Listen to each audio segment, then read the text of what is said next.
Good morning, ladies and gentlemen. Today is May 2nd. It's 10 a.m. Welcome to the Public Service Commission of South Carolina. Before we get started, please join me in a brief moment of silence.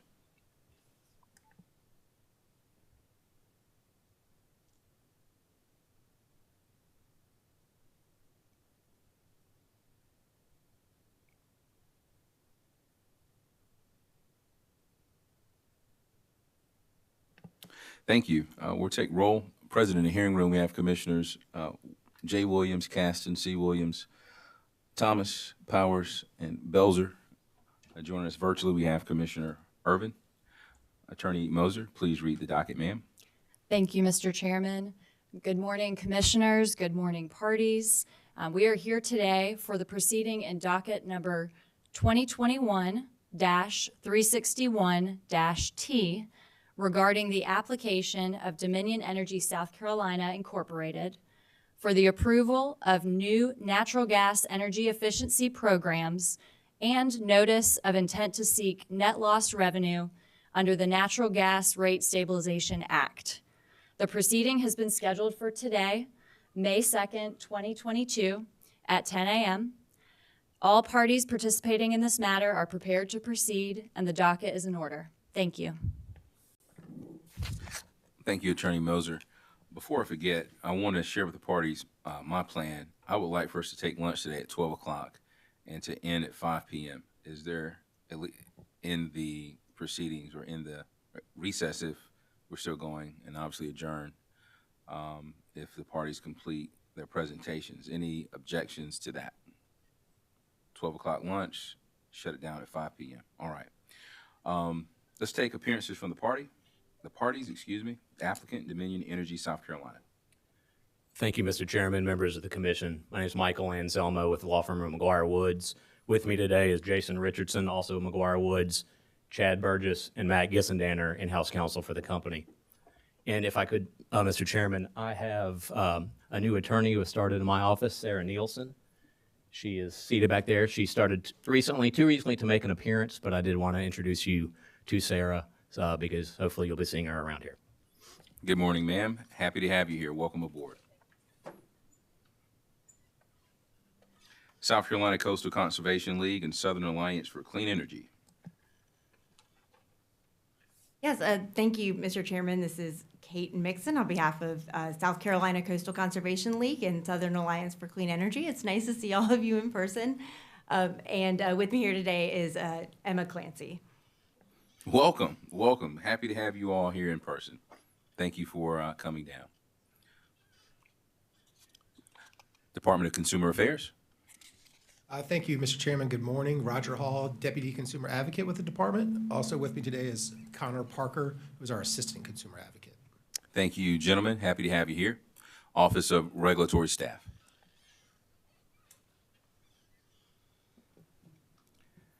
Good morning, Mr. Chairman, Madam Vice Chair, and members of the Commission. My name is Chris Huber, and I'm here on behalf of the Office of Regulatory Staff, and I'm joined by Nicole Hare.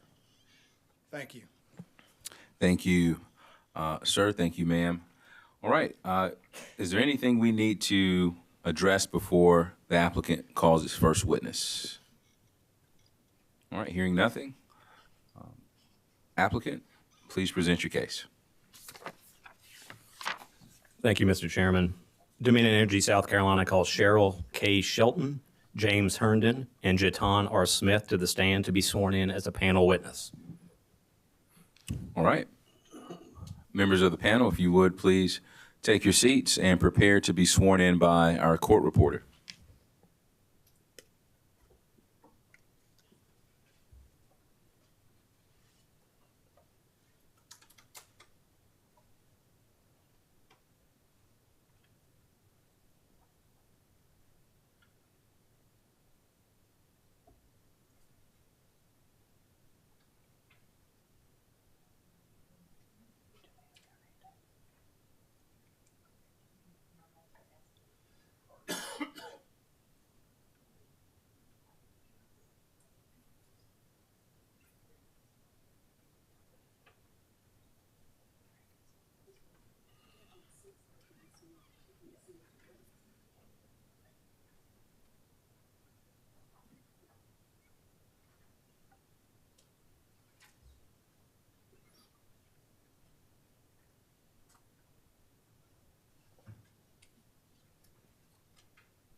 If you would raise your right hands, please.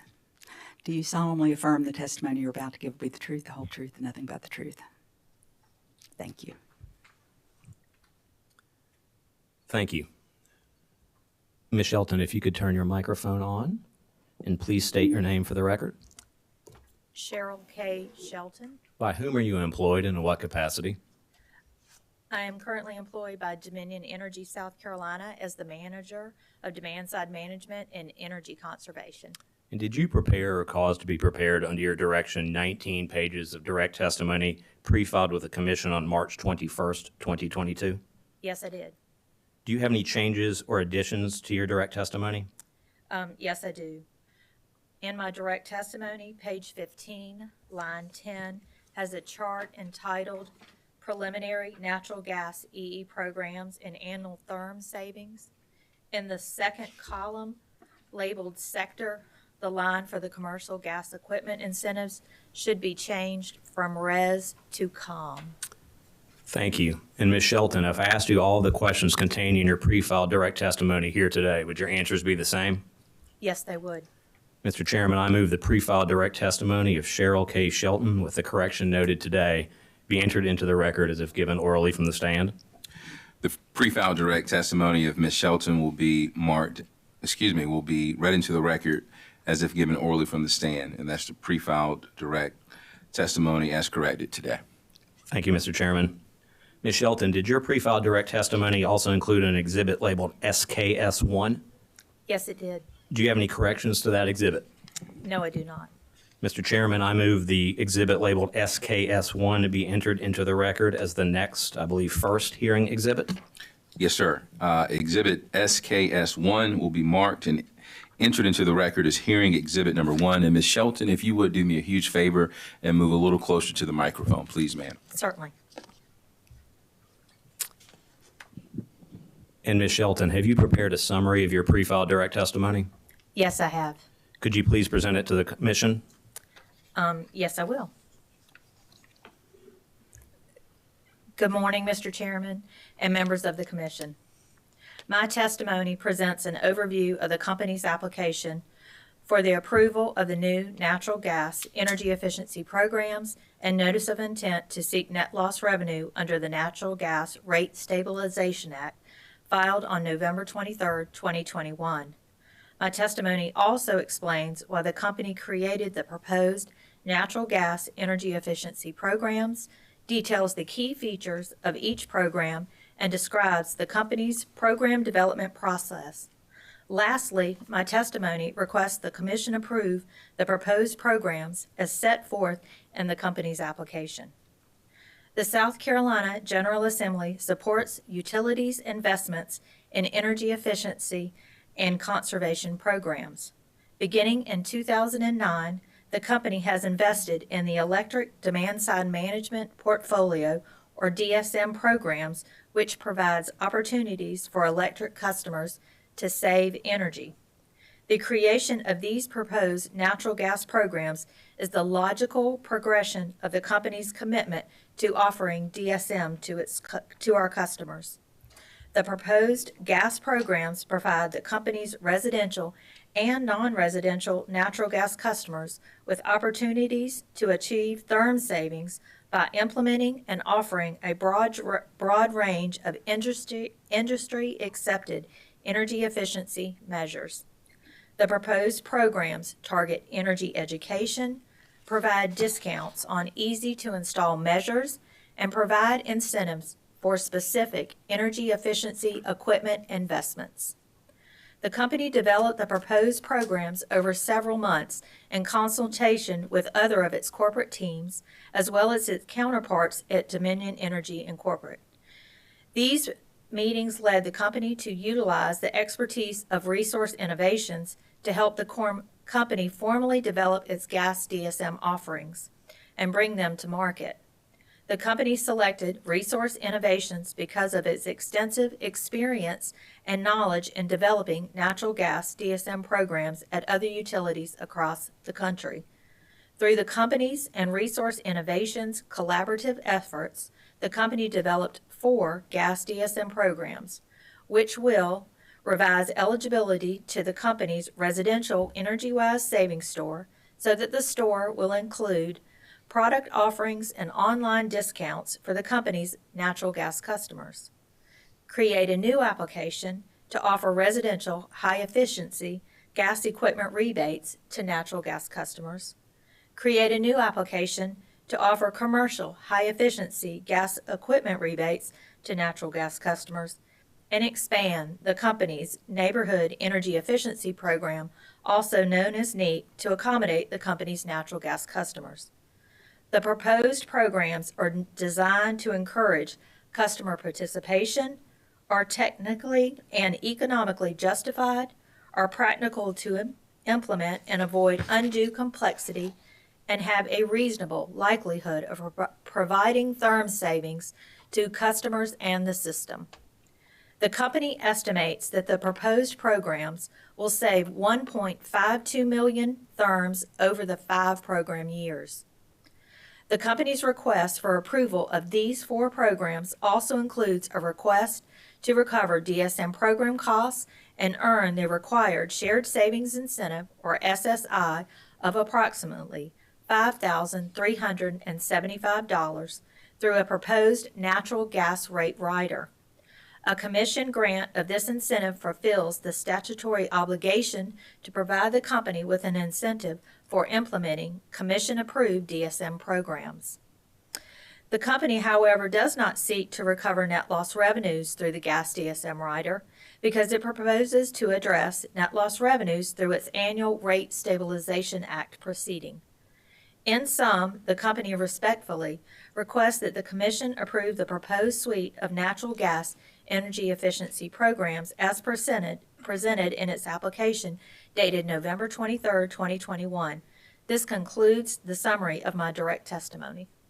Thank you. And Ms. Shelton, did you also prepare or cause to be prepared under your direction 11 pages of rebuttal testimony pre-filed with the Commission on April 11th, 2022? Yes, I did. Do you have any changes or additions to your rebuttal testimony? No, I do not. Did your rebuttal testimony include any exhibits? No. Ms. Shelton, if I asked you all the questions contained in your pre-filed rebuttal testimony here today, would your answers be the same? Yes, they would. Mr. Chairman, I move the pre-filed rebuttal testimony of Ms. Cheryl K. Shelton be entered into the record as if given orally from the stand. The pre-filed rebuttal testimony of Ms. Shelton will be read into the record as if given orally from the stand. Thank you, Mr. Chairman. Ms. Shelton, have you prepared a summary of your pre-filed rebuttal testimony? Yes, I have. Could you please present it to the Commission? Yes. Thank you again, Commissioners, Mr. Chairman, and members of the Commission. My rebuttal testimony addresses Witness Cravat's recommendations to significantly alter and delay the implementation of 3 of the proposed programs. My rebuttal testimony also specifically addresses Witness Morgan and Witness Dismuke's positions on the company's proposed SSI. The company proposes to offer its natural gas customers 4 new DSM programs, and each of these proposed programs are consistent with natural gas DSM offerings throughout the gas utility industry. Despite this widespread acceptance, Witness Cravat only recommends approval of the company's proposed modifications to the Energy-Wise Savings Store. He then recommends that the company conduct extensive, expensive, and unnecessary additional analysis for its NEEP offering.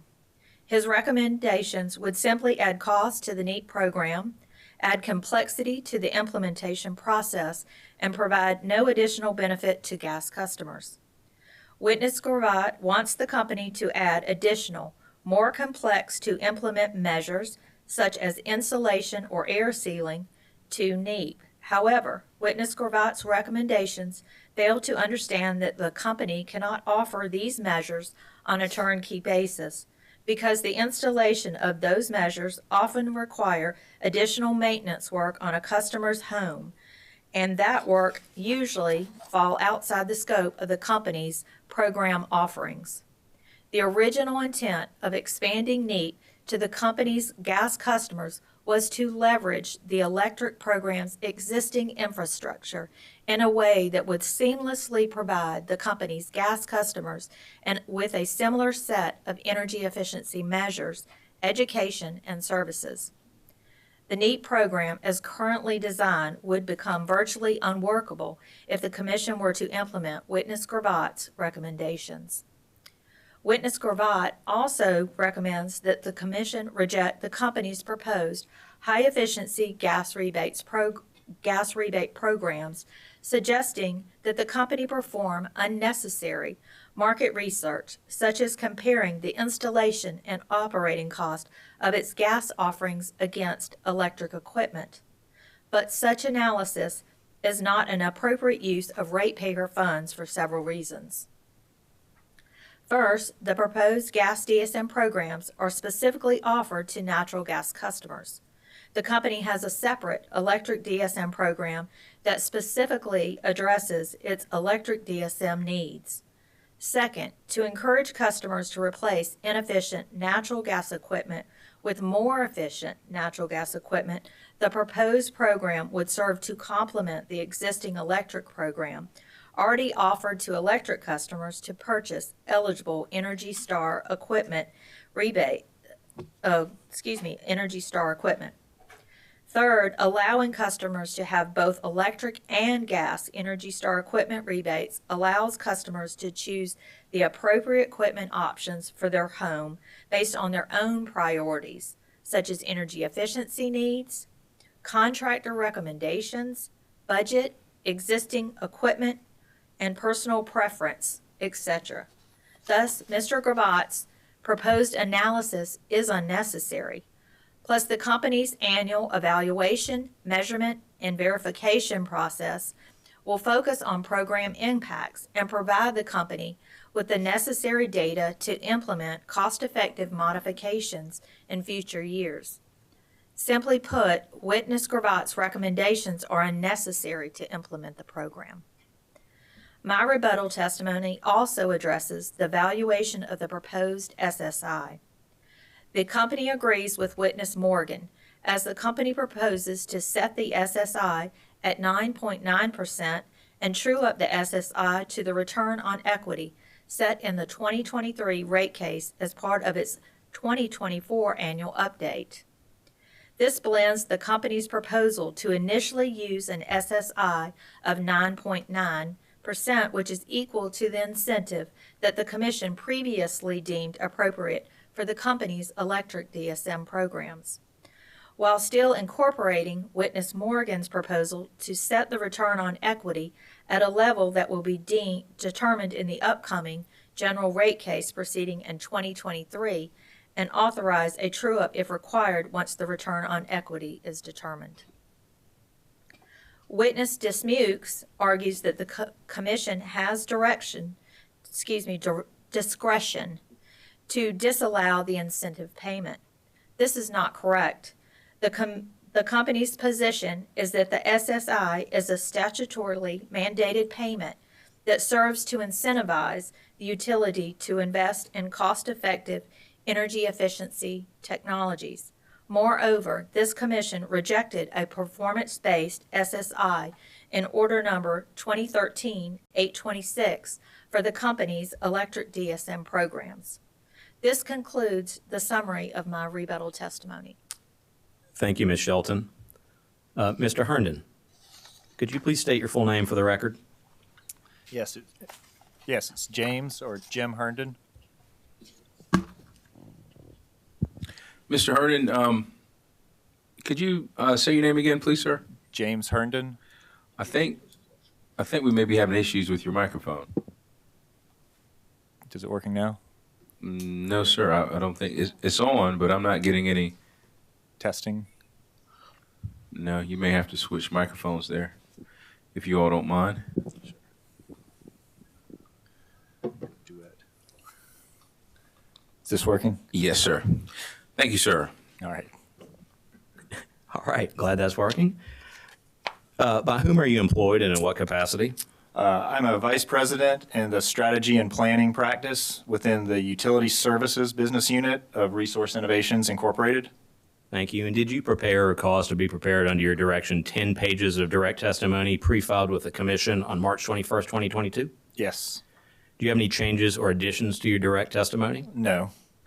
Mr. Herndon, if I asked you all the questions contained in your pre-filed direct testimony here today, would your answers be the same? Yes.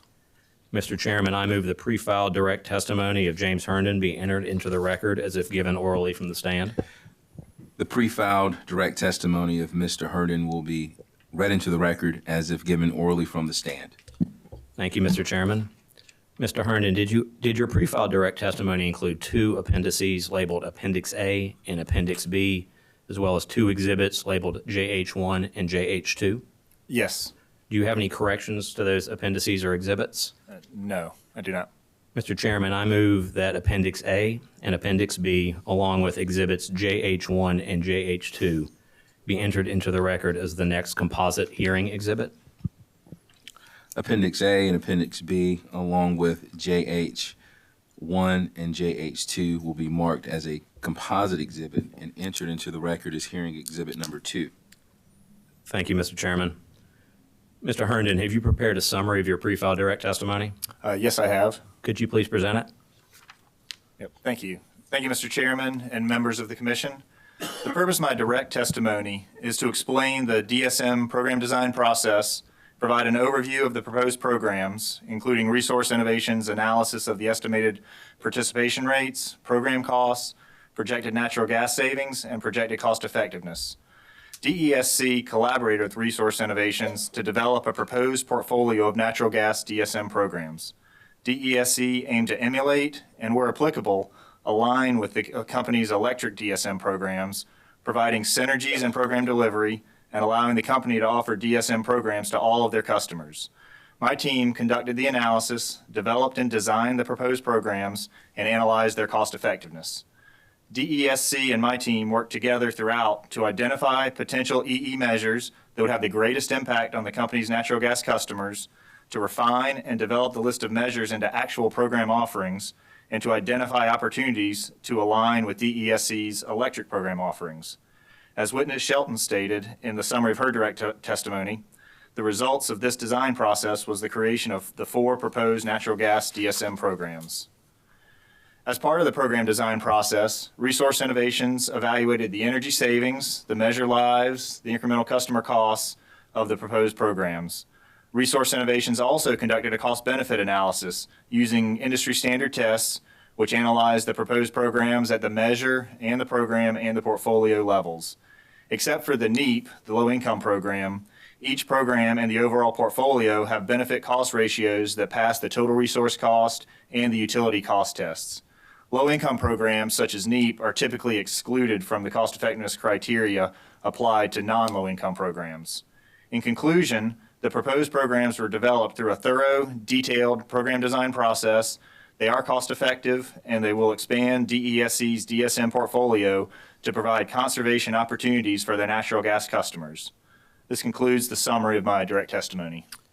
Thank you. And Mr. Herndon, did you also prepare or cause to be prepared under your direction 7 pages of rebuttal testimony pre-filed on April 11th, 2022? Yes, I did. Do you have any changes or additions to that rebuttal testimony? No. And did your rebuttal and testimony include any exhibits? No, it did not. Mr. Herndon, if I asked you all the questions contained in your pre-filed rebuttal testimony here today, would your answers be the same? Yes. Mr. Chairman, I move the pre-filed rebuttal testimony of James Herndon be entered into the record as if given orally from the stand. The pre-filed rebuttal testimony of Mr. Herndon will be entered into the record as if given orally from the stand. Thank you. Mr. Herndon, have you prepared a summary of your pre-filed rebuttal testimony? Yes, I have. Could you please present it? Yes. Thank you again, Mr. Chairman and members of the Commission. The purpose of my rebuttal testimony is to address CCL and SACE witness Cravat's position on the information and savings estimates that Resource Innovations and DESC use to develop the proposed measures and programs. The development of the proposed programs included collecting information on DESC's natural gas customer base and collaboration with DESC's natural gas sales team, leveraging their extensive familiarity with their customers and their service territory. This market information informed the evaluation of the needs and interests and perspectives of DESC's customers and contractors with whom the company's sales team interact with on a daily basis. This information formed the backbone needed to develop the proposed DSM measures and programs.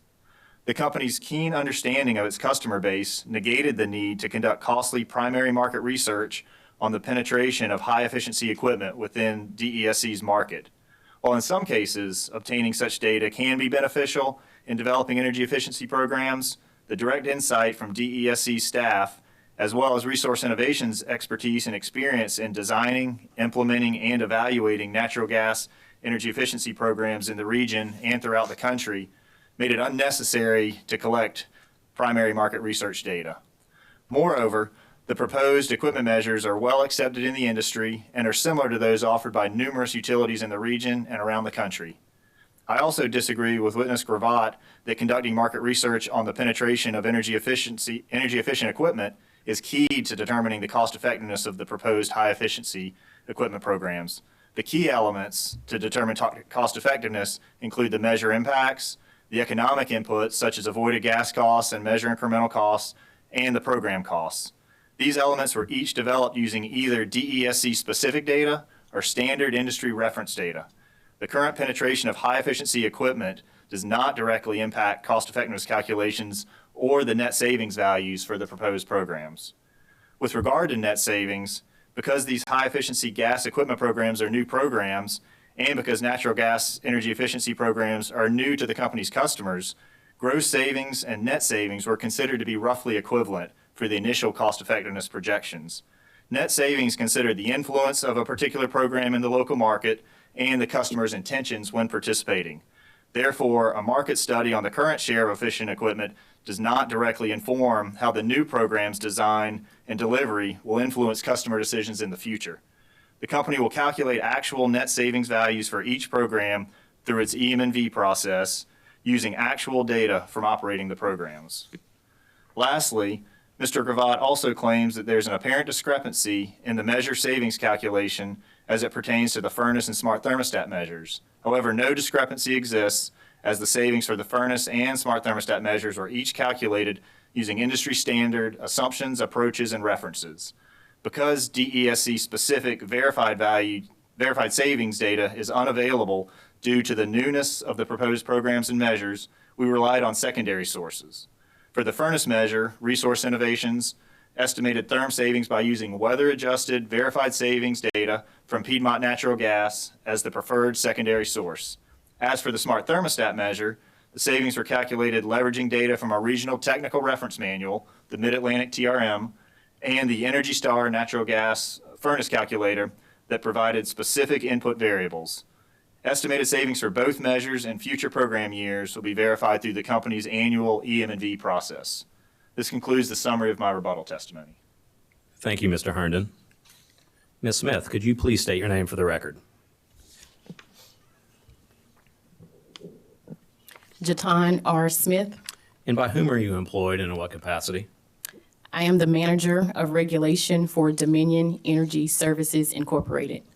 Thank you. And did you prepare or cause to be prepared under your direction 12 pages of direct testimony pre-filed with the Commission on March 21st, 2022? Yes. Do you have any changes or additions to your pre-filed direct testimony? No. Ms. Smith, if I ask you all the questions contained in your pre-filed direct testimony here today, would your answers be the same? Yes. Mr. Chairman, I move the pre-filed direct testimony of Jatan R. Smith be entered into the record as if given orally from the stand. The pre-filed direct testimony of Ms. Smith will be read into the record as if given orally from the stand. Thank you, Mr. Chairman. Ms. Smith, did your pre-filed direct testimony also include one exhibit labeled JRS1? Yes. And do you have any corrections to that exhibit? Yes, I do.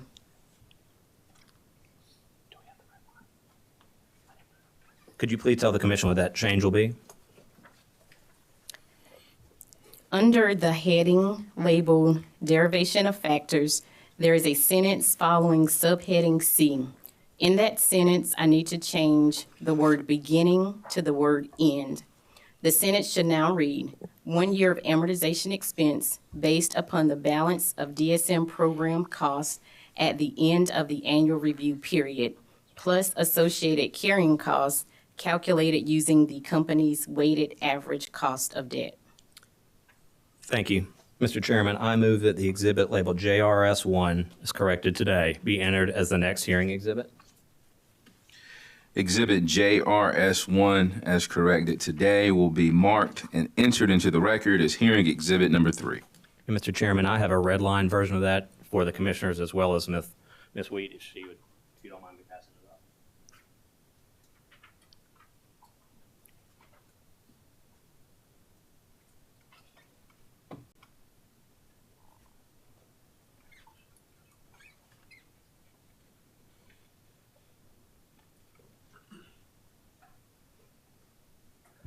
All right, thank you. Ms. Smith, have you prepared a summary of your pre-filed direct testimony? Yes, I have. Could you please present it to the commission? Good morning, Chairman Williams and members of the commission. My testimony sponsors the initial rate rider to gas rates, rider to gas rates, demand side management, gas DSM rider, which allows for the recovery of program costs and an earned shared savings incentive associated with the proposed natural gas energy efficiency programs. My testimony also addresses the company's intent to recover the net loss revenues through its annual Natural Gas Rate Stabilization Act proceeding. In addition, my testimony addresses how the company's filing is authorized and supported by South Carolina Code Section 583720. The gas DSM rider allows the company to recover program costs that are reasonably and prudently incurred by the company in implementing and operating the proposed gas DSM programs. The company proposes to amortize the program cost over a period of 3 years to minimize the amount of cost that the company accumulates as a regulatory asset and to reduce carrying costs. The company also proposes to apply its weighted average cost of debt to unrecovered gas DSM balances. In 2019, the Commission approved both approaches in relation to the company's electric DSM programs. The rate will update annually to the then current cost of debt rate when the company completes its annual update in July. In addition, the company seeks approval to establish an account to defer the gas DSM costs, as well as approval of the monitoring report timeline proposed in the company's application. If approved, the gas DSM rider will include an SSI. The company will recover the gas DSM program cost and an SSI through a charge per therm calculated for the company's residential and commercial rate classes. The gas DSM rider will not apply to the company's industrial rate classes. Therefore, no opt-out provision is being proposed. The company intends to recover net loss revenues resulting from the proposed gas DSM programs through the company's annual RSA proceeding and not through the gas DSM rider. The annual RSA proceeding allows the company to reset its base rates annually and therefore eliminates the need for the company to estimate net loss revenue in its gas DSM rider. The company requests that any adjustment to the gas DSM rider and impacted gas rate schedules take effect contemporaneously with the Commission's initial order in the company's annual RSA docket, with rates effective the first billing cycle in November. Finally, the company estimates that the cost associated with the 4 proposed gas DSM programs will have an initial impact within the range of 15 to 20 cents on the monthly bill of a residential natural gas customer using 100 therms. In summary, the company requests approval of the gas DSM rider included in my direct testimony. This concludes the summary of my direct testimony. Thank you. And Ms. Smith, did you also prepare or cause to be prepared 5 pages of rebuttal testimony pre-filed on April 11, 2022? Yes. Do you have any changes or additions to your rebuttal testimony? No. Did your rebuttal testimony include any exhibits? No. And Ms. Smith, if I ask you all the questions contained in your pre-filed rebuttal testimony here today, would your answers stay the same? Yes. Mr. Chairman, I move the pre-filed rebuttal testimony of Jatan R. Smith be entered into the record as if given orally from the stand. The pre-filed rebuttal testimony of Ms. Smith will be read into the record as if given orally from the stand. Thank you. And Ms. Smith, have you prepared a summary of your pre-filed rebuttal testimony? Yes, I have. Could you please present it?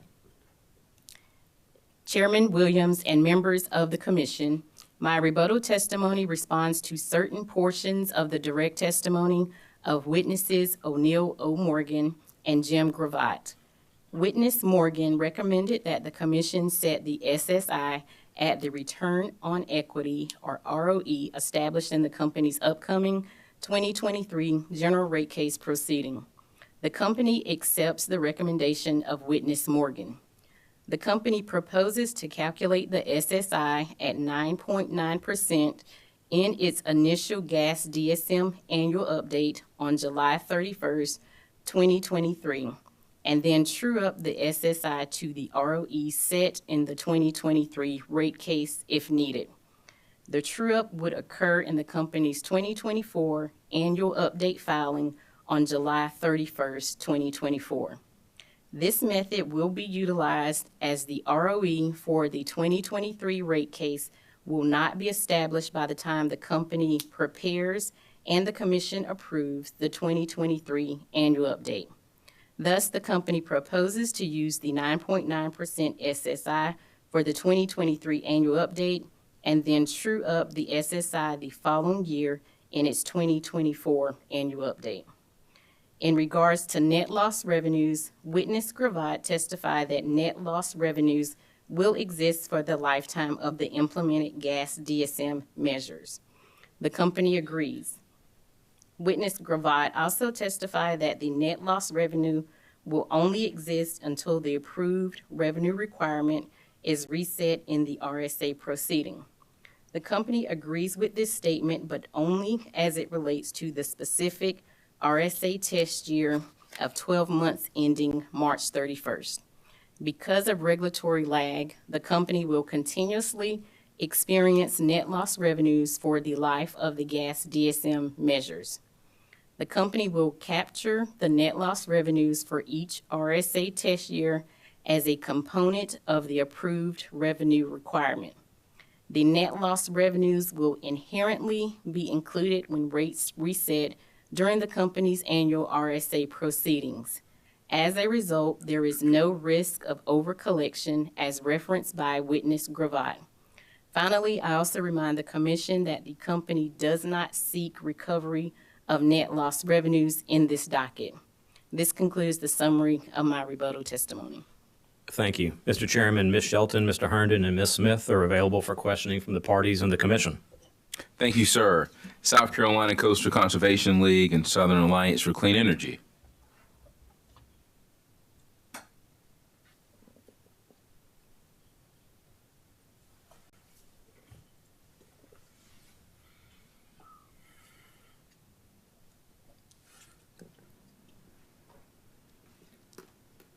Yes, thank you, Mr. Chairman.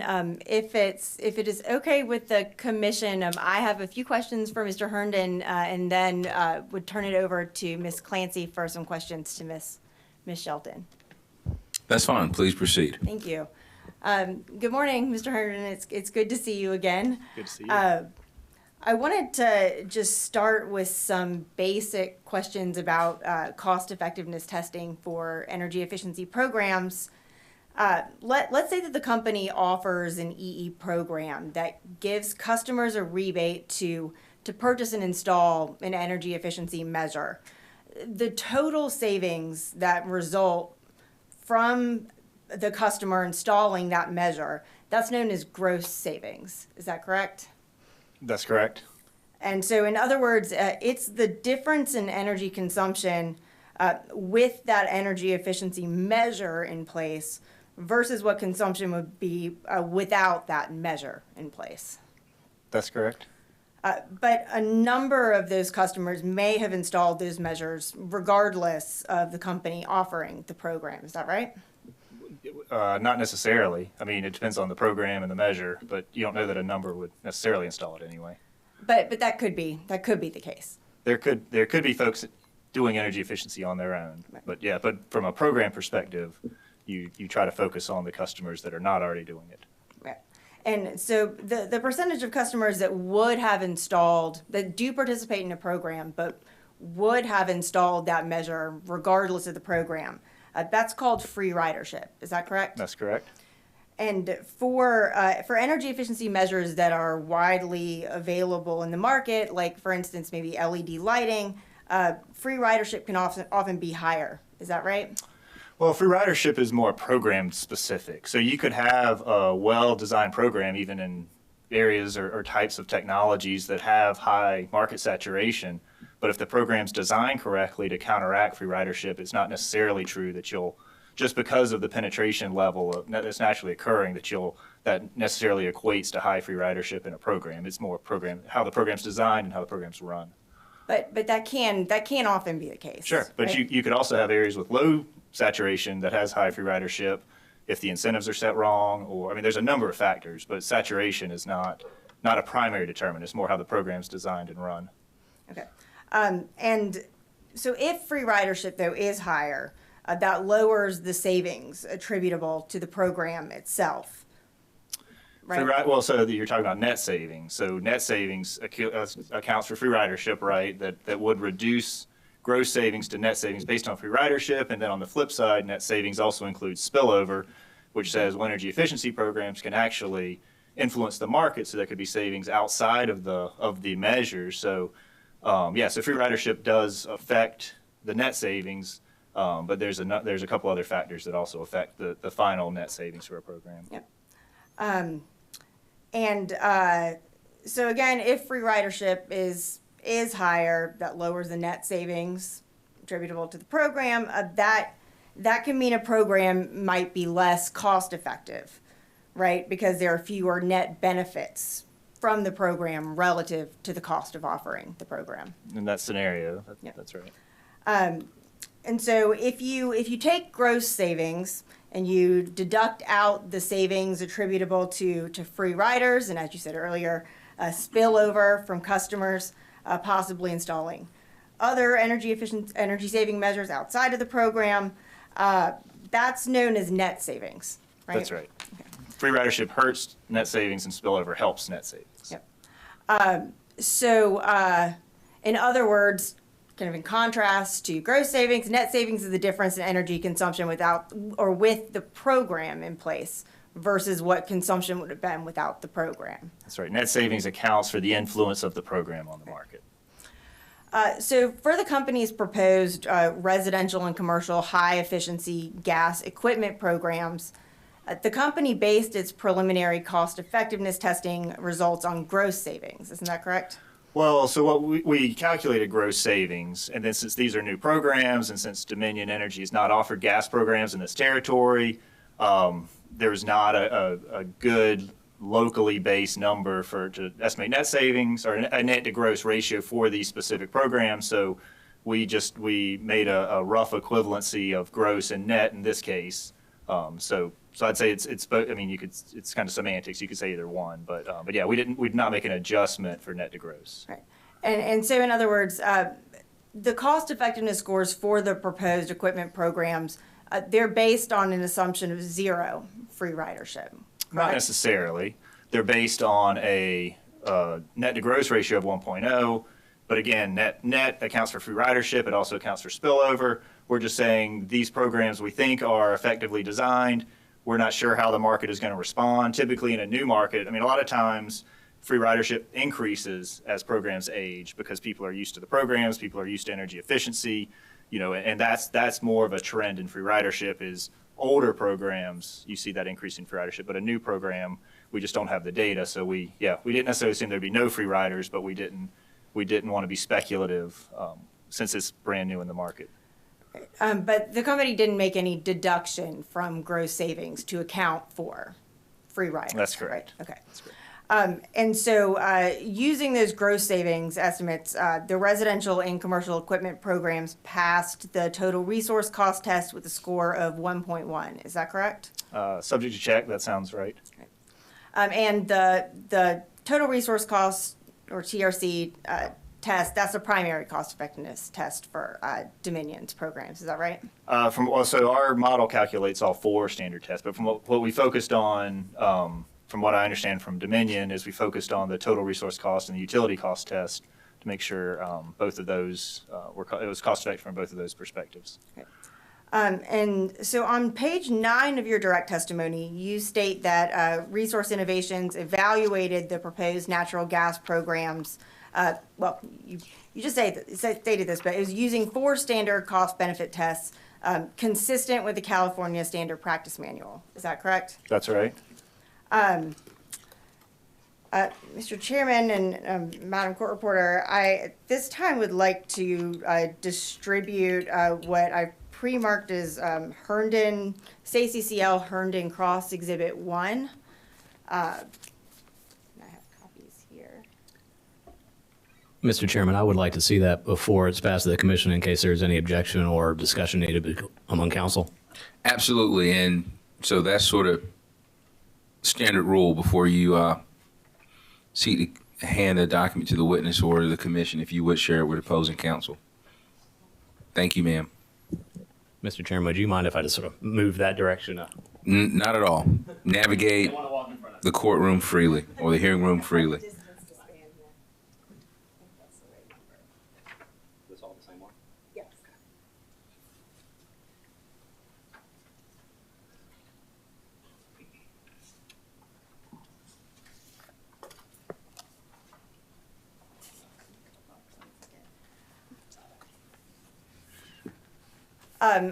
Mr. Chairman, so what I've just distributed to Dominion Council is an excerpt from the California Standard Practice Manual, and specifically just its table of contents, and its chapter on the total resource cost test. And the full report was actually cited in Mr. Gravat's surrebuttal testimony in footnote 5 on page 3.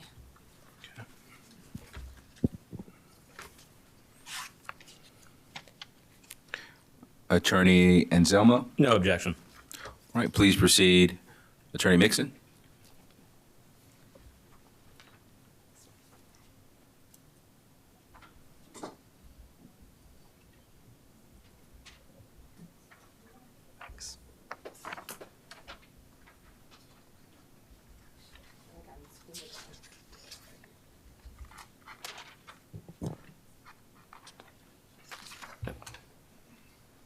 That different one? Sorry? Same one? Yep, all the same. Okay, thank you. Mr. Herndon, you are familiar with the California Standard Practice Manual, correct? Yes, I am. Great. So I direct you to the page that's marked as page 19 on the bottom, and that has at the top, Chapter 4, Total Resource Cost Test. Would you agree that this is a description of the total resource cost test and all of the kind of inputs on both the cost and benefit side? Yes. Okay, thank you. In the 5th paragraph, there's a sentence beginning with the avoided supply costs. Could you please read that sentence? The paragraph that starts with the societal test? This is on page 18. There's a Page paragraph that starts the benefits calculated. Oh, And then I'm I think it's the second sentence in that paragraph. Okay. Starts with the avoided supply costs. The avoided supply costs should be calculated using net program savings net of changes in energy that would have happened in the absence of the program. Thank you. And so wouldn't you agree that this states that net savings should be used for purposes of calculating Yes. total resource cost test? Thank you. Mr. Chairman, I'd like to enter the exhibit pre-marked as SACCL Herndon Cross Exhibit 1 into the record as the next hearing exhibit.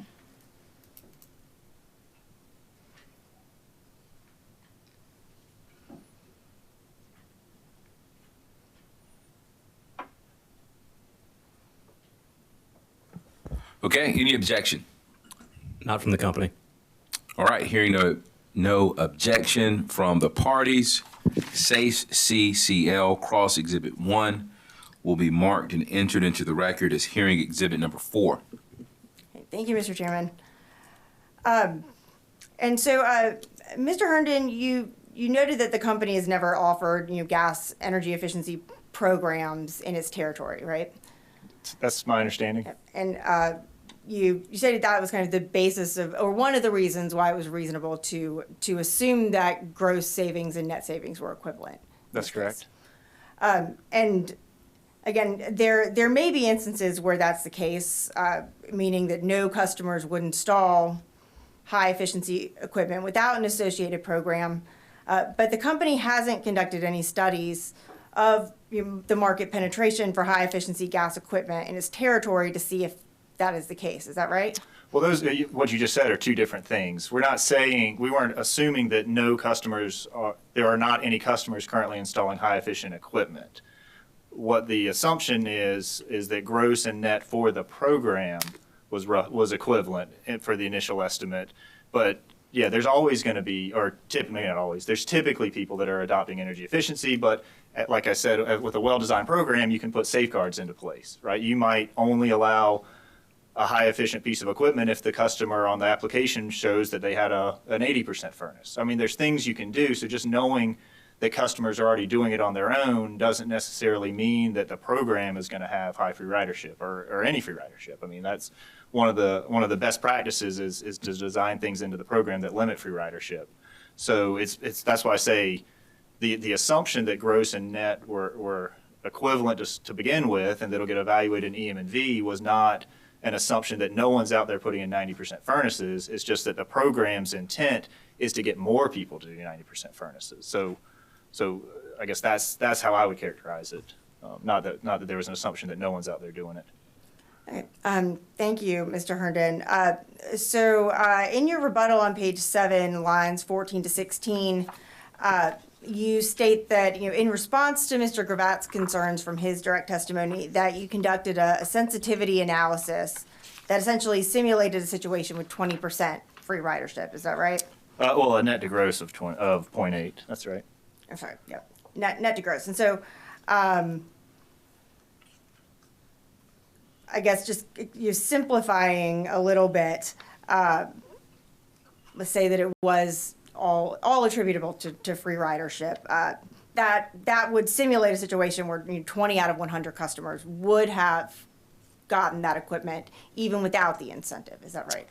No, not exactly. It's saying that 20 in your situation, if there's no spillover, if all the net to gross is just free ridership, it's participants, right? There still could be customers outside of the program. You could have a lot more customers outside of the program installing high efficiency furnaces, but if they're doing it on their own, their contractor may not have told them about it. They may not think it's worth it. They knew they were going to buy that furnace anyway. They don't want to deal with, there's a lot of, this is, net to gross is specific to a program and participants in the program. It doesn't really talk or make assumptions about the overall market. That's why doing a market study on the current saturation level of efficient equipment doesn't tell you anything about net to gross for because it's all dependent on how the program's designed and the safeguards in place for the program and what the program's trying to accomplish. So just knowing the market saturation today doesn't tell you what the net to gross or free ridership is going to be in a year from now when you put the program in the market.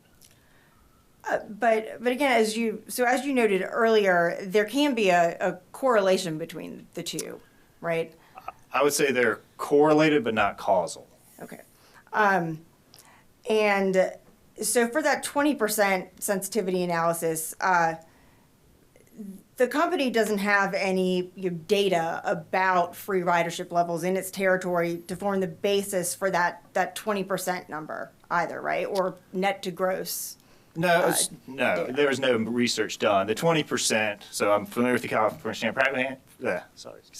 Standard Practice Manual. I used to live in California. Back in the day, I don't know what they use now, but 0.8 net to gross was what California had as a default. So 0.8 net to gross was kind of a default value, sort of a bookend. So based on witness Gravat's, concerns that maybe net is lower than gross, we just said, okay, well, let's look at because he made a statement saying, well, would TRC fail if there was high free ridership or lower net to gross? So in response to that, we just did that sensitivity. We said, well, let's look at a 20% deduction based on net savings and rerun the tests, based on his concern. So no, it wasn't based on market research, but it was done based on sort of that as kind of a bookend that, like I say, is sometimes assumed.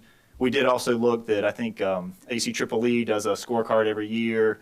They made an assumption on gross to net for gas programs overall. It was like 0.87, 0.88, so we were outside of that bounds. So we did. There's nothing Dominion specific because, like I say, there hasn't been any Dominion programs, but we did. It wasn't just a made up number. I guess there was some basis for why we picked 0.8 as the sensitivity based on witness Gravat's concerns. Okay. Thank you, Mr. Herndon. Those are all of my questions, and I'll turn it over to Ms. Clancy. Thank you.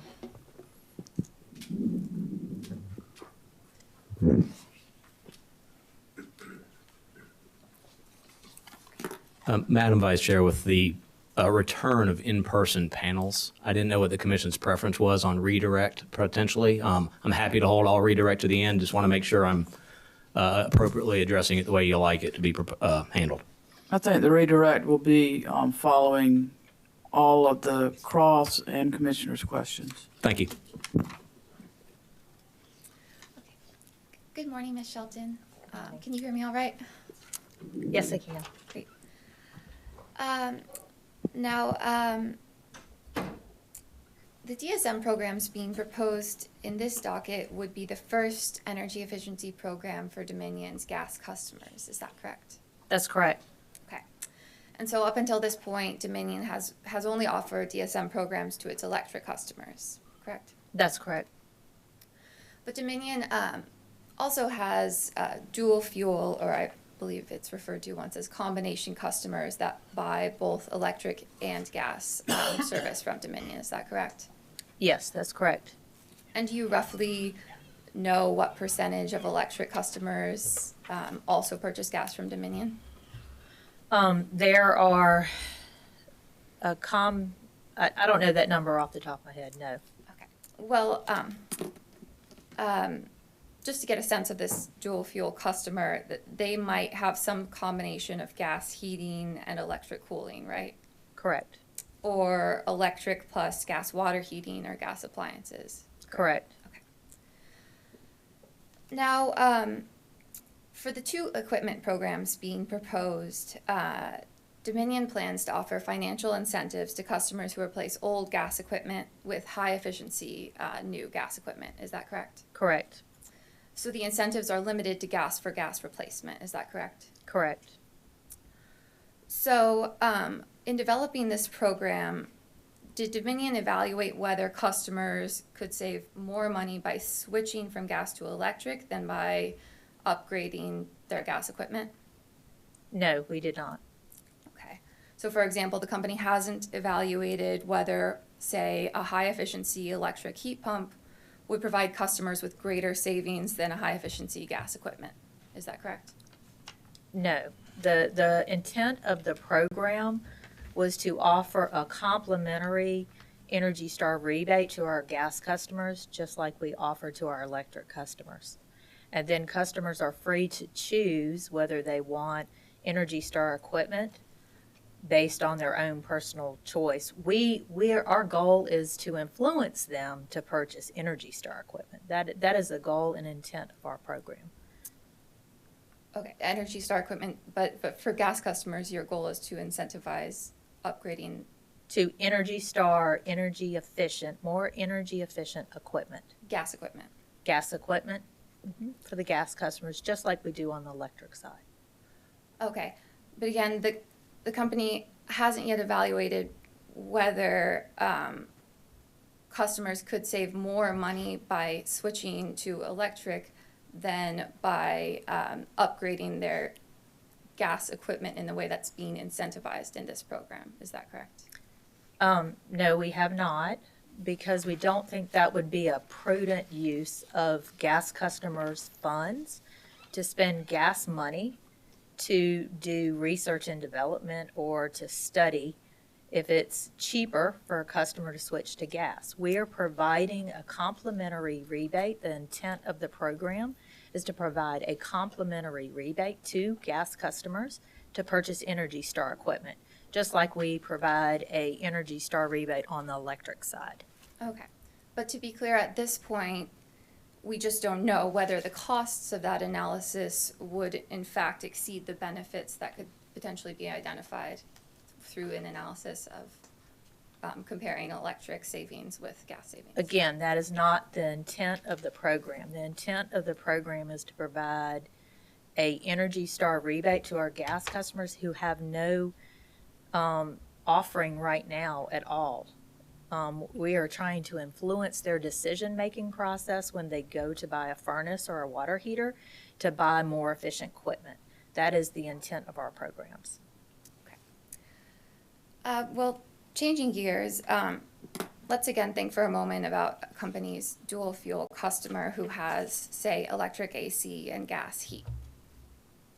If that customer were to install attic insulation, isn't it true that that sort of whole home measure would generate both gas and electric savings? That is true. Okay, and so for simplicity's sake, let's assume this attic insulation costs the company $100 to install and generates $80 in electric savings and $80 in gas savings over the life of the measure. If you did a cost-benefit analysis that looked at just the electric or just the gas savings alone, that measure would not be cost-effective. Is that right? It would be $100 in cost versus We have not $80. Done that analysis. Hypothetically, So, for just the sake of the Okay, example. hypothetical. Yeah, That could be would the not- that could be the case, but we have not done the analysis of that. Okay, sorry, if my question was unclear. I know it was kind of a mouthful. But again, if you installed insulation and it cost $100 to install, and you only looked at, say, electric savings, which were $80, that measure would not be cost effective, correct? Again, it's hypothetical. Each customer is different in how they use electricity. And so we're giving customers the option to choose their fuel and their preferences based on their home. So a combo customer would now have the option to choose both, whether they want to install an Energy Star gas appliance or an Energy Star electric appliance. They'll now have the option to install both. Right, but just thinking of actually just how just much more basically how a dual fuel measure like insulation could generate both gas and electric savings. If you only look at one part of the savings, at just the electric savings, it's possible that that measure may not appear to be cost effective. Is that correct? It's possible, yes. Okay. Now, under the company's DSM portfolio for its electric customers, the company currently offers incentives for installation of home shell measures, like insulation, through the Home Energy Checkup Program. Is that right?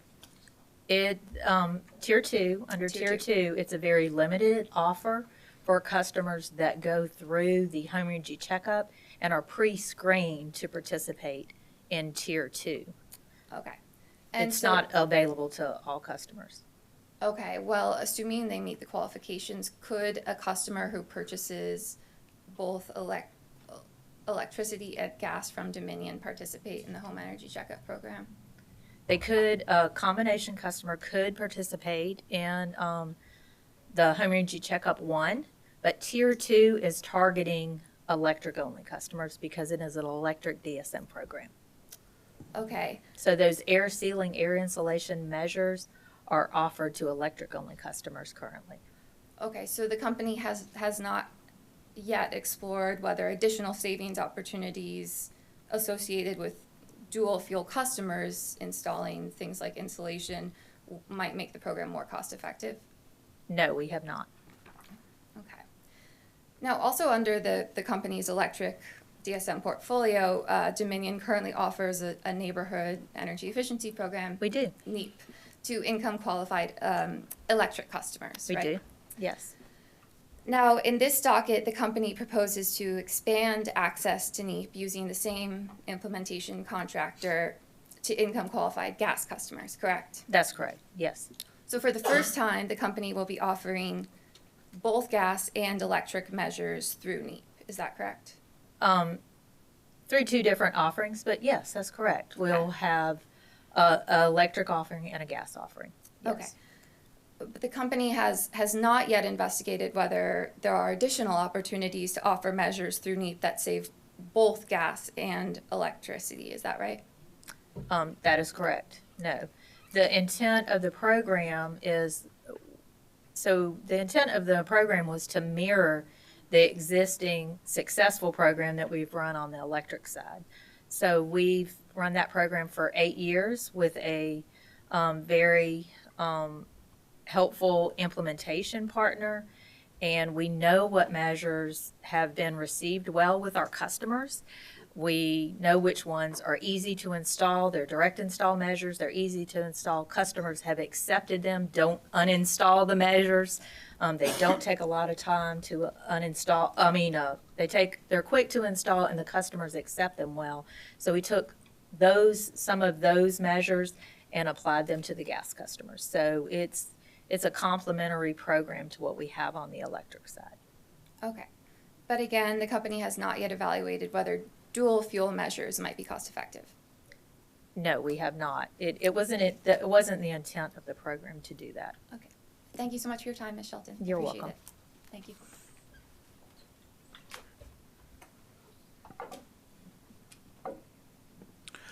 All right, Attorney Hall.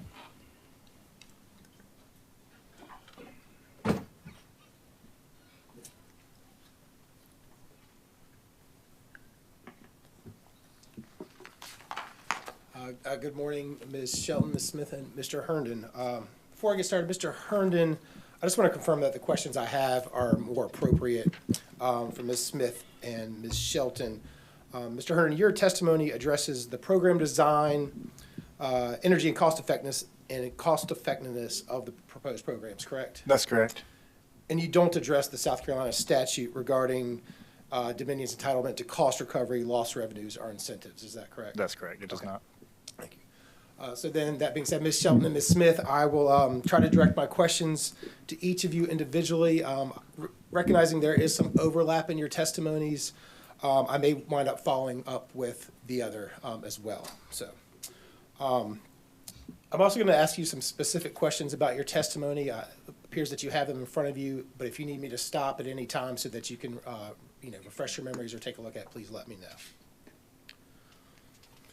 Mrs. Smith, your direct testimony specifically addresses South Carolina Code 583720, correct? That's correct. And you break down the sections as they relate to each of the company's requests, is that correct? That's correct. Ms. Shelton, similarly, your rebuttal testimony addresses 583720 as it relates to the SSI, correct? Correct. Okay. I'm going to be putting a portion of the statute on the screen here. I'm not going to submit it as an exhibit, but I will let Mr. Anselmo take a look at it first, if that's okay, Mr. Chairman. Yes, sir.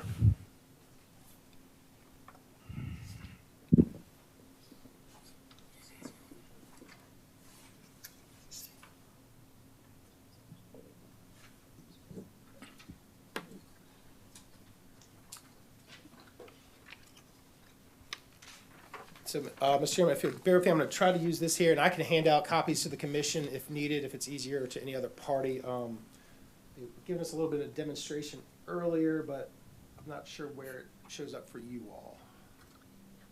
It's right in front of us. I don't think we need a copy. Okay. I don't want to speak for my colleagues, though. Colleagues, do you need a copy of this document? No? We got it. Okay, Thank great. you, sir. And there's a version that should be even larger that I'll use here shortly. Ms. Shelton and Ms. Smith, I will submit, actually, let me give you all copies since it's Yeah, I would appreciate that. Sorry. It's a little small. Thank you. That's perfect. Okay, thank you.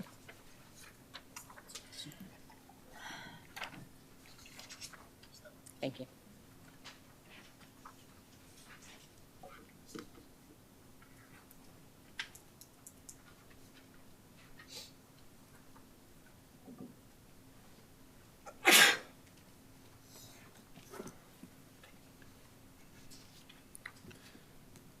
So what I'll submit to you, Ms. Shelton and Ms. Smith, is that what I have on the screen here right now is the entirety of Section 583720 except for the very last sentence that discusses the meaning of demand-side management. Would you agree that the meaning of DSM is not in dispute here? Yes, I agree. Okay. And then what I'm going to put up next, I've also handed each of you, is, you saw in the statute where it says, if adopted, these procedures must, and this is just hopefully a little bit easier to read. And again, so I've broken out these three sections, and I'm going to ask you some specific questions about each of them, but just to summarize and make sure you agree with me, the first section here talks about incentives and cost recovery. The second section is about obtaining a reasonable rate of return on the investment, and the third section basically says that the commission must set rates and charges so that the net income of the company is as high as it would have been without the programs. Is that generally your understanding? Yes. Okay. And so again, that second section here, under what the procedures must do, it mentions cost recovery. And Ms. Shelton, would you agree that no one has disputed that under the statute as it is written, the company is entitled to recover its cost? No, that doesn't seem to be in dispute at all. Ms. Smith, would you agree? Yes, I agree. Okay.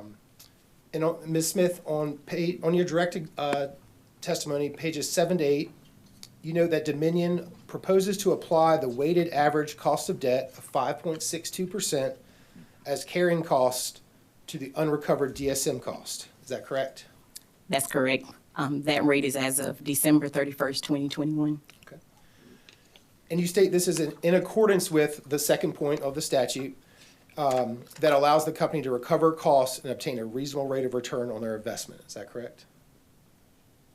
That is correct. And again, no one has disputed that the weighted average cost of debt is as a reasonable rate of return. Is that correct? That's correct. So looking at here at the third section, under what the procedures must do, it relates to ensuring the company can recover, again, it relates to ensuring the company can recover its reduced revenues due to implementing these energy efficiency measures. Is that correct? That's correct. And once again, no one has disputed that under the statute, as it is written, the company is entitled to recover its lost revenues, correct? That is correct. I think the method that we recover those costs has been discussed, different methods, but the concept has not been disputed. Yeah, fair enough. Thank you for the clarification. So it seems to me the only dispute regarding the mechanisms and the statute relates to incentives, and specifically the proposed shared savings incentive. Would you agree?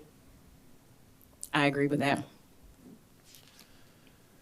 So Ms. Smith, regarding incentives, on page 3, line 19 of your direct testimony, you state, and I quote, "The statute also provides for utilities to earn an incentive," end quote, "to encourage DSM programs." And then you go on to note the, quote, "pertinent parts of the statute," which is what I have on the screen. Is that correct? Yes, what page of my direct testimony I'm was sorry, that? page 3, line 19.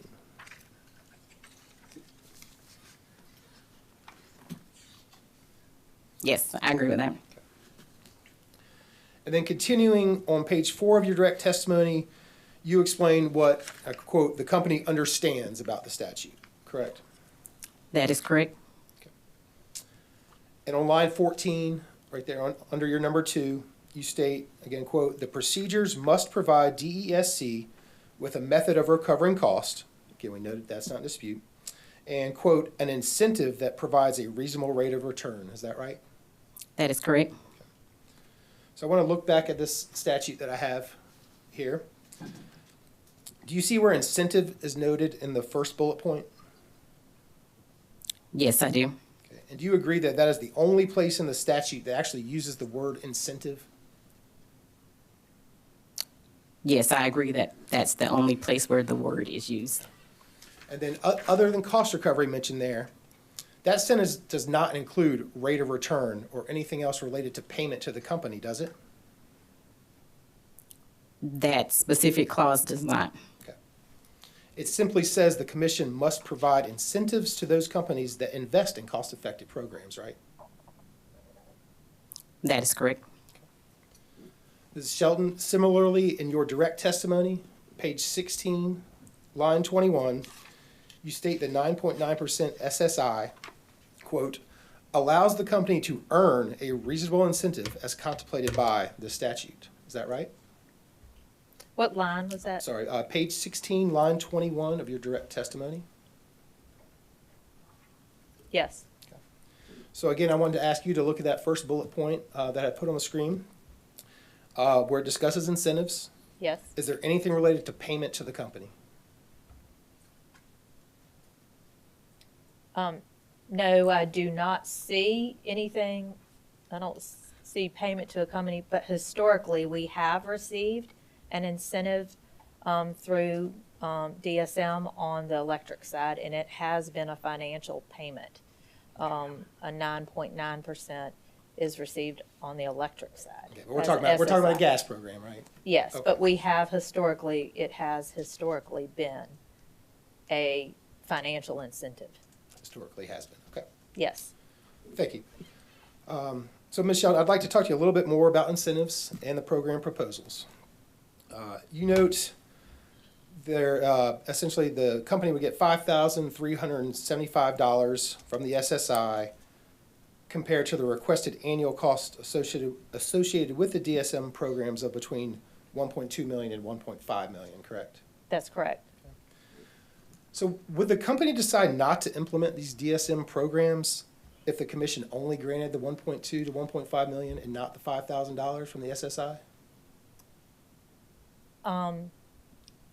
My answer to that would be the incentive is not the sole driver, but it is certainly a factor in our consideration for offering the programs. It would not be the sole driver. So, again, I'll ask you about some other potential incentives. In your rebuttal testimony, you discussed the differences between the proposed SSI and the company's allowed return on equity, or ROE. Is that correct? Yes, I state that they are not the same. So I assume from that you're at least generally familiar with rate cases? Generally, yes. Would you agree that a 3-year amortization of program costs will provide faster recovery of the cost than if they had to be recovered through a rate case? Yes.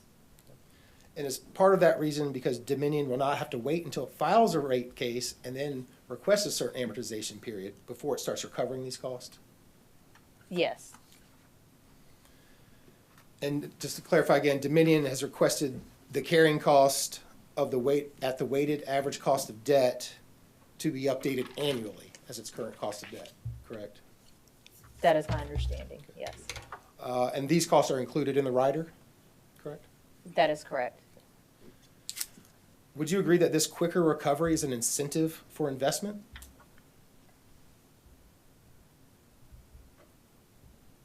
I guess you could consider it an incentive, but the true driver is offering these programs to our customers. I mean, that's the true driver is we did not have any offerings for our gas customers. And in talking to our gas, in the merger with Dominion, we found that the customers in South Carolina had no gas programs. And so that's truly the driver for offering these programs, to offer a complimentary set of offerings to our customers here in South Carolina. But it doesn't hurt to be able to recover your cost quickly and annually, right? It's just simply not the driver, but yes, we will recover the program costs. Okay, fair enough. Mr. Chairman, could I ask the witness to pull the microphone a little bit closer to Oh, her? I apologize. And could I ask counsel to speak into the microphone? You're trailing off a little bit at the end, as we all typically do, so thank you. Yeah, I'll try, Vice Chair Belzer. Thank you very much. And so, Ms. Shelton, DESC also requests that the lost revenue be covered yearly in the RSA process, right? Yes, correct. And that would be guaranteed through the RSA process, right?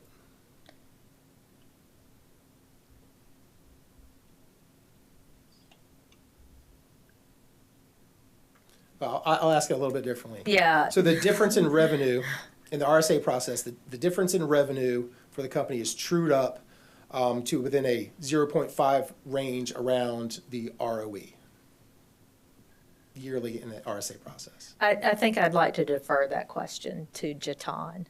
Okay, Ms. Smith, I'll try to ask it again. If I need to clarify, let me know.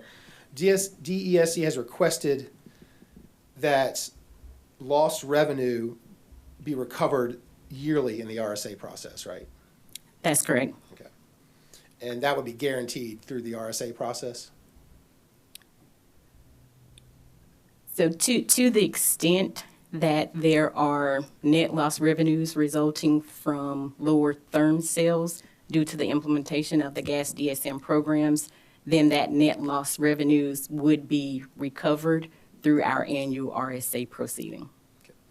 And it doesn't really matter if it's through the energy efficiency programs or not, though, right? If the revenue doesn't line up in that range, the ROE, then the company's entitled to true it up. That is correct, but my testimony specifically addresses the net loss revenues that are resulted from the implementation of the gas DSM programs. And again, that would be instead of potentially recovered whenever a rate case is filed.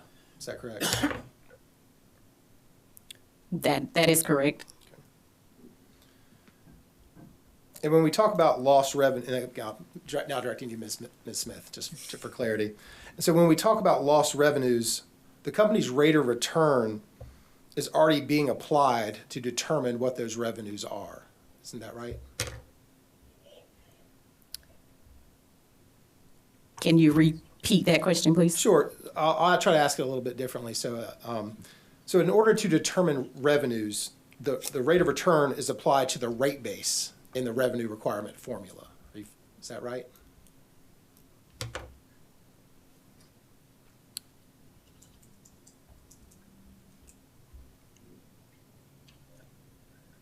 I think I guess there may be some differences in terminology here, so I'm trying to make sure I understand your question. So can you restate it? Yeah, and I'm not trying to, it's not trying to be a trick question either. I'm just trying to understand that when calculating revenues, the rate of return is being recovered in that request for revenue. So Dominion expects to get $1 million. They only get $500,000. When that gets trued up, that extra $500,000, overly simplifying it, the rate of return is inherently part of that figure. Is that correct? It's part of the calculation.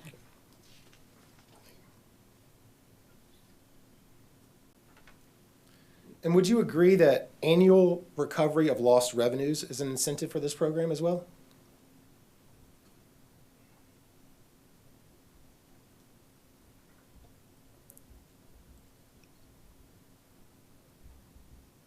I would say that it is a component of it. I'm not sure that I would categorize it as an incentive. Are you familiar with the electric energy efficiency programs? I have not been involved in those programs directly, but I am familiar with them. You know that the same mechanism does not exist for the electric programs where yearly lost revenues will be recovered under the RSA process? Yes, I'm aware of that because the electric rate cases are not held on an annual basis, similar to the RSA proceedings. And there is usually a number of years that elapse in between electric rate cases. Therefore, on the electric side of the business, the net loss revenues are included as a component of the rider since they're not able to recover that on an annual basis through an annual filing. Thank you. So, Ms. Smith, do you recall from Department DCA witness Dr. Dismukes, he noted in his surrebuttal that these programs, particularly NEAP, allow the company to earn goodwill in the communities it serves?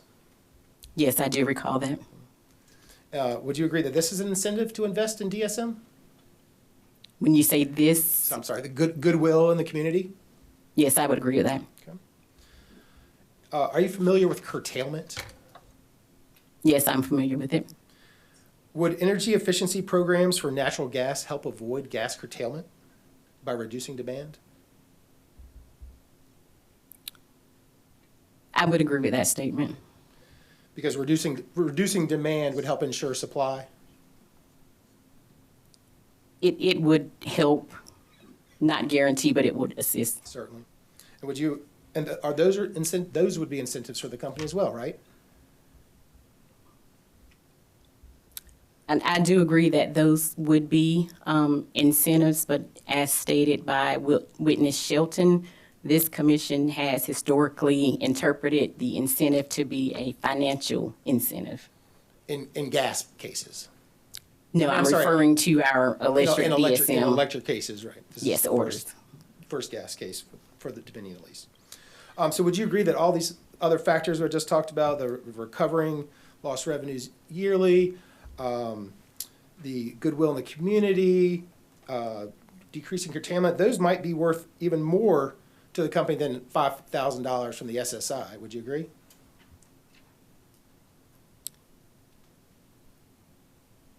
I do agree with that, but I would also like to state that you would have those same type of incentives, as you call them, on the electric side of the business as well. Okay. Ms. Shelton, I'd like to turn back a little bit to the issue of lost revenues for a moment. On page 9 of your rebuttal testimony, at lines 11 through 13, you respond to Dr. Dismuke's proposal for a performance-based SSI if the commission determines one is appropriate. Does that sound familiar? Yes. Okay. And on page 9, you state, quote, "The SSI should provide a reasonable mechanism to mitigate the potentially negative financial impacts and the risk to the utility associated with reduced sales experienced from an effective DSM program." Does that sound right? Yes, it does. Can you explain what you mean by potentially negative financial impacts and risk to the utility in that sentence? Well, to implement a program, you invest a lot of time in energy, staff. It takes a lot of effort to put these programs in place. It's more than, it's a lot of work to put these. This is above and beyond just offering the program. You put staff in place, you put applications in place, you market these programs. There's a lot of work that goes into these programs to offer these. It's quite extensive work. I've been in the department since 2009. We've offered the low-income program, I think, for 8 years. This is extensive work. This is a lot of work that gets put in place. I'm very proud of this portfolio we've put together, and it is a lot of work to do this. And I don't disagree, but I guess specifically I'm wondering about the potential negative financial impacts. We've already discussed that cost will be recovered regardless of actual savings. Isn't that right? Yes, but you put these programs in place and you offer them to customers, and then you have to explain to customers if you don't have them, if you don't offer them, if they don't turn out the way that customers expect them to turn out, if they don't see the changes they expect. There are risks with implementing the programs if they don't run potentially the way. There are customer service risks associated with programs if they don't run well. There are risks to running the programs, positive and negative. Certainly, there are positives. We do receive a lot of compliments about our program, and we also receive customers that don't want to participate. It's the same thing. There are customers that will never participate in a DSM program and are not interested in paying for them as well. I understand, but again, just to clarify, the costs are recovered regardless of the savings. But you also have, we have the risk of our customers' opinions. That does matter to us. And we have that associated with it as well. A customer will not think that we are using funds appropriately. And even if we're recovering the cost, if they think the programs are not valuable, and they don't participate, then it is a risk to offer these programs to customers if they do not participate or do not think there's value in it. I believe the incentive encourages us to, and even if it's a small amount, it's not the primary driver, but it certainly supports us providing the programs to our customers. Okay. And are you familiar with Ms. Smith's testimony where she discusses the recovery of net loss revenues through the annual RSA process? Yes, I am.